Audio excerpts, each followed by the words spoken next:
video, we're gonna discuss to you about what is it again? Vector addition? Yeah, that's right, vector addition and its two methods. Parallelogram method and the polygon method. So watch and learn.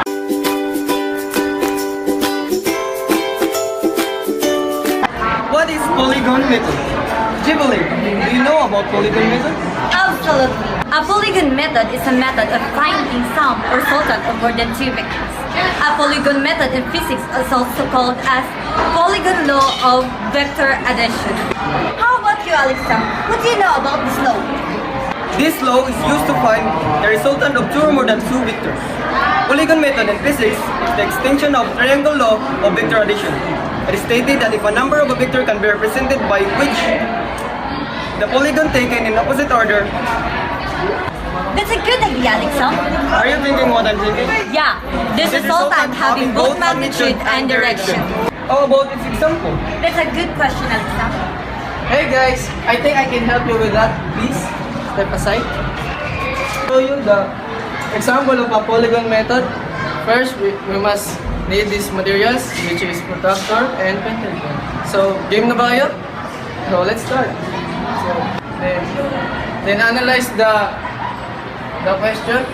So, A is equal to 400 east and B is 300 north. Then R, which is the resultant vector. So first, you must draw a line here, straight line, which is 400 east. Assume that the measure of this is 400 east.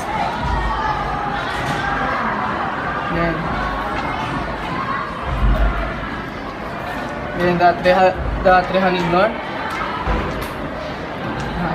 Assume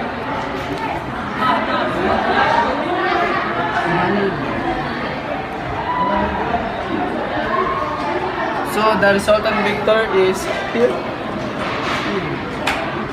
which represent a broken line.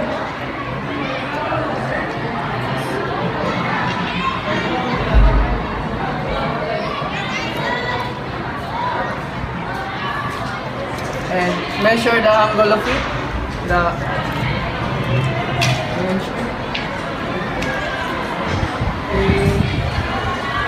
This is 145 degrees Celsius. 145 degrees Celsius. 145 degrees, not Celsius. So our resultant vector is 145 degree northeast. See, as easy as pie. So I hope you learned something.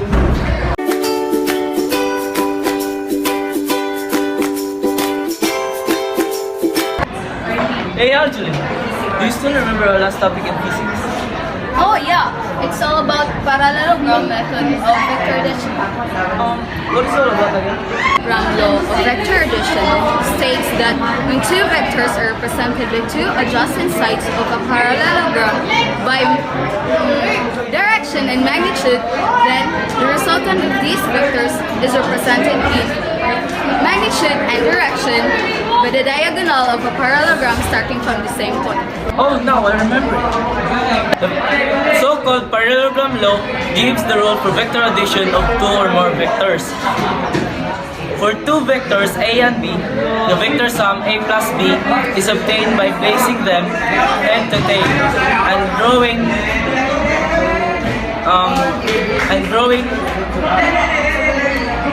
the vector from free tail to the free head.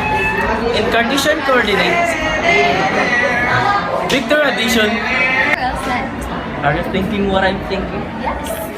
In Cartesian coordinate, vector addition can be performed simply by adding the corresponding components of the vectors. So now we'll give an example about parallelogram law of vector addition.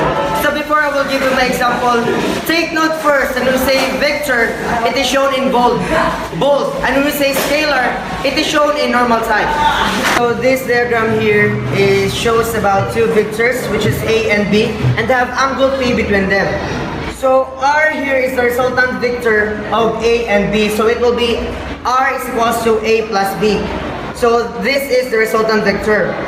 So R is the magnitude of vector R. Similarly to A and B is the magnitude to vector A and B. So the formula here, this is the formula. R is equals to square root of A squared plus B squared multiplied to 2 times A times B cosine P. And you can also use this formula, which is open bracket A squared plus B squared 2AB cosine P close bracket times 1/2, and the answer will be the same. So after you get the R, we'll now get the tangent Q. It is the process is the same when we get the tangent theta. Do you remember that? So tangent Q is equals to A sine P over B plus A cosine Q. And now we'll give you an example of diagram that has its own value. So our vector A here is 3n and our vector B is 4n, and we have an angle of 60 degrees. And R is the resultant of 3n and 4n. So here is the formula. We'll just substitute the values. So R is equals to square root of 3 squared plus 4 squared plus 2 times 3 times 4 and cosine 60 degrees. And the answer is equals to square root of 9 plus 16 plus 12 and equals to square root of 37. And the answer is 6.08n. And next we'll get the tangent Q. So tangent Q is equals to 3 sine 60 degrees over 4 plus 3 cosine 60 degrees. And the answer is 0.472. And here we'll get the Q. So we'll get the Q now. So Q is equals to tangent negative 1, 0.472. And then Q is equals to 25.3 degrees. That is the answer.